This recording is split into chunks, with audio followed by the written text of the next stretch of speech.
Hello everyone, কেমন আছো তোমরা? সব আশা করি খুব ভালো আছো। আমিও খুব ভালো আছি। এই দেখো আজকে নিয়ে এসেছি শুক্তো রেসিপিটা, যেটা আমি বড় ভিডিওতে দেবো বলেছিলাম। এখানে তার জন্য বড়ি ভেজে নিলাম, উচ্ছেটাকে লাল লাল করে ভেজে নেবো। আর এখানটায় নিয়ে নিয়েছি হচ্ছে বেগুন, কাঁচকলা, আলু। আর এখানটা রাঁধুনি রয়েছে, একটা বাটিতে রয়েছে হচ্ছে পাঁচফোড়ন। আর এখানটা বেগুনটা ভেজে নিলাম, কড়াইতে পাঁচফোড়ন দিয়ে দিলাম আর শুকনো লঙ্কা তেজপাতা ফোড়ন দিয়ে এর মধ্যে আলুটা দিয়ে দিলাম। আর পাঁচফোড়ন কিন্তু কিছুটা আমি রেখে দিয়েছি, ওটা ভেজে আমি গুঁড়ো করে নেবো আর রাঁধুনিটাকে বেটে নেবো।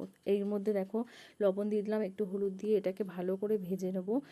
একটু লালচে লালচে করে ভেজে নিয়ে তার মধ্যে তোমরা যদি কেউ মনে করো শুকনো লঙ্কা ফোড়ন দেবে তো দেবে, না হলে নাও দিতে পারো। অনেকে ঝাল খায় না, তো তোমরা যদি মনে করো স্কিপ করে দিতে পারো। এই দেখো আমি একটু কাঁচা লঙ্কাও দিয়ে দিয়েছি, কারণ একটু ঝাল ঝাল না হলে আমাদের আবার মানে একটু গা পাকায় খেতে পারি না, সেই কারণে। আর এখানটা দেখো একটু আদা বাটা দিয়ে দিলাম, আর যে রাঁধুনিটা রেখে দিয়েছিলাম সেই রাঁধুনিটা বেটে দিয়ে দিলাম। এই মশলাটাকে এবার ভালো করে আলু আর কাঁচকলার সাথে কষিয়ে নিতে হবে, যাতে আলুটা একটু সিদ্ধ হয়ে যায়। মশলাটাকে দেখো কষছে। এরপর এর মধ্যে দিয়ে দেবো দুধ। এটা আমি আমুল দুধ গরম জলে গুলিয়ে রেখেছিলাম, তোমরা চাইলে লিকুইড দুধও দিতে পারো। আমার কাছে আমুল দুধ ছিল তাই আমি আমুল দুধটা দিলাম। এরপর দেখো আমি আগে থেকে সজনে ডাঁটা ভেজে রাখিনি, তাই কাঁচা সজনে ডাঁটা দিয়ে দিলাম, কারণ এটা একদম গাছের সদ্য পেরে নিয়ে আসা, একদম কচি কচি। তাই ভেজে যদি আমি আলু আর কাঁচকলার সাথে যদি ভেজে দিতাম, ওটা ডাঁটাগুলোকে আমি ছাড়িয়ে ছাড়িয়ে যায়, এই কারণে আমি দিইনি।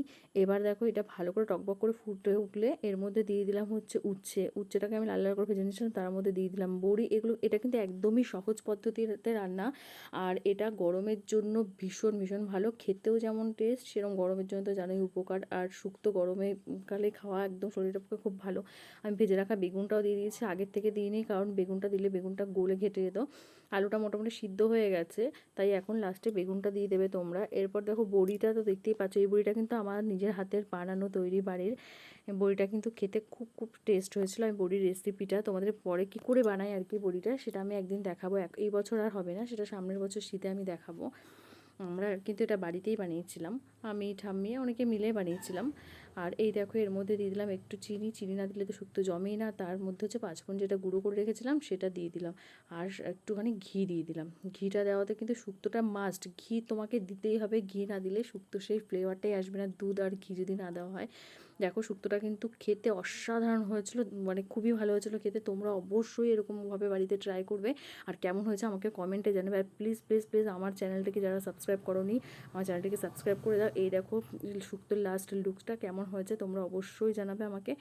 আর প্লিজ একটা লাইক অ্যান্ড সাবস্ক্রাইব। টাটা, সবাই ভালো থাকবে, সুস্থ থাকবে, আর সকলে নিজের খেয়াল